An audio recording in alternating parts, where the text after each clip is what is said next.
पहिल्यांदा मी त्याला त्या अवस्थेत पाहिलं तेव्हा काही क्षण माझी नजर त्याच्यावरच थांबली. तो पूर्णपणे एकटा होता आणि जे करत होता त्यात इतका गुंतला होता की आजूबाजूचं भानच नव्हतं.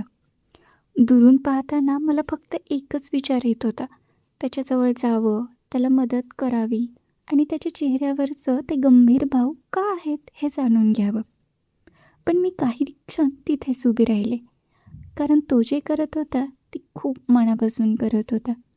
तो गावाबाहेरच्या शेतात होता.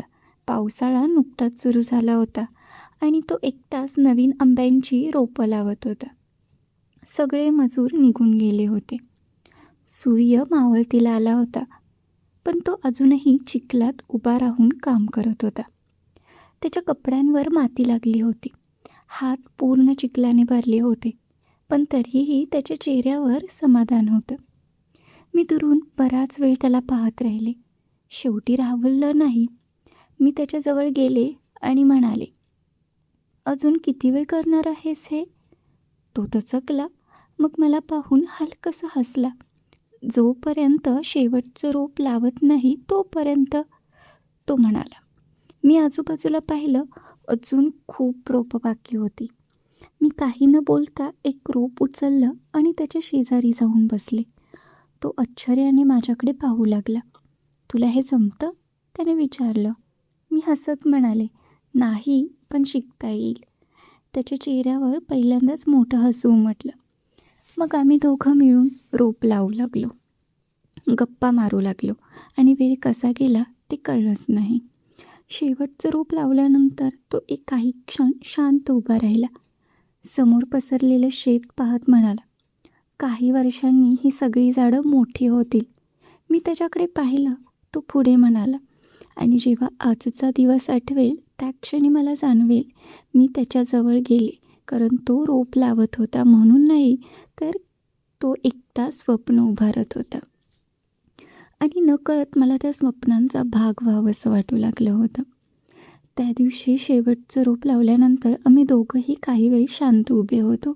समोर ओल्या मातीत सरळ रांगेत लावलेली छोटी छोटी रोपं दिसत होती. वारा हलकेच वाहत होता आणि संध्याकाळचं सोनेरी प्रकाश त्या शेतावर पसरलं होतं. मी त्याच्याकडे पाहिलं तर तो त्या रोपांकडे इतक्या प्रेमाने पाहत होता जणू ती फक्त झाडं नव्हती, तर त्याची अनेक वर्षांची स्वप्न होती. मी हळूच विचारलं, तू यासाठी एवढी मेहनत का घेतोयस? तो काही क्षण शांत राहिला. मग खाली वाकून माती हातात घेत म्हणाला, कारण हे शेत माझ्या वडिलांचं स्वप्न होतं. त्याचा आवाज अचानक गंभीर झाला. तो पुढे म्हणाला, लहानपणी ते मला इथे घेऊन यायचे आणि म्हणायचे की एक दिवस या जमिनीवर अशी बाग उभी राहील की लोक दूर दूरून पाहायला येतील. पण त्यांचं स्वप्न पूर्ण होण्याआधीच ते गेले. हे ऐकून माझ्या मनात एक वेगळीच भावना निर्माण झाली, कारण मी पहिल्यांदाच त्याच्या डोळ्यात एवढं खोल दुःख पाहत होते. तो हसण्याचा प्रयत्न करत म्हणाला, सगळ्यांना वाटलं मी हे सोडून देईन, पण मला त्यांचं स्वप्न अपूर्ण ठेवायचं नव्हतं. मी काही बोलले नाही, फक्त त्याचं बोलणं ऐकत राहिले, कारण त्या क्षणी मला जाणवत होतं की तो फक्त झाडं लावत नव्हता, तो त्याच्या आठवणी जपत होता, त्याच्या वडिलांचं स्वप्न जिवंत ठेवत होता. थोड्या वेळाने तो माझ्याकडे पाहून म्हणाला, आज तू आलीस तेव्हा मला वाटलं होतं थोडा वेळ थांबशील आणि जाशील, पण तू माझ्यासोबत शेवटपर्यंत राहिलीस. त्याच्या त्या शब्दांवर माझ्या चेहऱ्यांवर हलकंसं हसू आलं. मी म्हणाले, कधी कधी काही माणसांना एकटं सोडावंसं वाटत नाही. तो काही क्षण माझ्याकडे पाहतच राहिला आणि त्या नजरेत पहिल्यांदाच वेगळाच भाव होता. सूर्य पूर्ण मावळत होता, आकाशात काळोख पसरत होता, पण त्या क्षणी आमच्यातलं अंतर मात्र कमी होत होतं. आणि मला नकळत जाणवत होतं की त्या शेतात उगवणारी रोपं जशी हळूहळू वाढणार होती, तसंच आमच्यातलं नातंही शांतपणे हळूहळू आणि खोलवर रुजत होतं. त्या दिवसानंतर माझं आणि त्याचं नातं नकळत बदलू लागलं होतं. आता मी शेतात फक्त त्याला भेटण्यासाठी जायचे असं नव्हतं, तर त्या स्वप्नांचा एक छोटासा भाग बनण्यासाठी जायचे. दर आठवड्याला नवीन रोपं वाढलेली दिसायची आणि त्यांच्यासोबत आमच्या गप्पाही वाढत होत्या. एक दिवस संध्याकाळी मी नेहमीप्रमाणे शेतात गेले, तर तो एकटाच बांधावर बसला होता. आज त्याच्या चेहऱ्यावर वेगळंच समाधान दिसत होतं. मी त्याच्या शेजारी जाऊन बसले आणि विचारलं, आज एवढा आनंदी का दिसतोयस?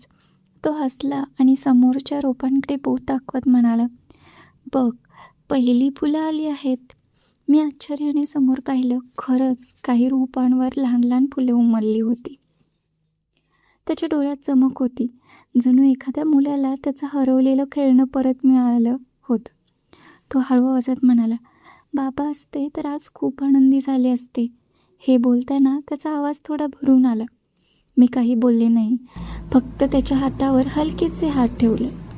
काही क्षण तो शांत राहिला. मग पहिल्यांदाच त्याने माझ्याकडे तसं पाहिलं, जणू अनेक दिवस मनात साठवलेले शब्द आता बाहेर पडणार होते. तो म्हणाला, माहिती आहे, हे शेत माझं स्वप्न आहे, पण गेल्या काही महिन्यात मला आणखी एक गोष्ट महत्त्वाची वाटू लागली आहे. माझी धडधड वाढली. मी काहीच बोलले नाही.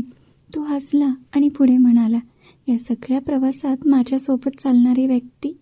त्या क्षणी माझ्या चेहऱ्यावरही नकळत हसू आलं, कारण तो काय म्हणणार आहे हे मला समजलं होतं. वारा हळूच वाहत होता, संध्याकाळ गडद होत होती आणि त्या शांत वातावरणात त्याने पहिल्यांदाच मनातलं बोलून दाखवलं. मी त्याच्याकडे पाहिलं आणि उत्तरात अक्कल फक्त एवढंच म्हटलं, काही स्वप्न एकट्याने पूर्ण होत नाहीत. त्याच्या चेहऱ्यावरचं हसू आणखी खुललं. त्या दिवसानंतर आम्ही दोघांनी मिळून त्या शेताची काळजी घ्यायला सुरुवात केली. वर्ष गेली, रोपं मोठी झाली, झाडं फुलली, फळांनी भरली आणि प्रत्येक वेळी त्या बागेतून चालताना आम्हाला त्या पहिल्या दिवसाची आठवण यायची. ज्या दिवशी मी त्याला एकट्याला ते करताना पाहिलं होतं आणि त्याच्याजवळ जाण्याचा निर्णय घेतला होता.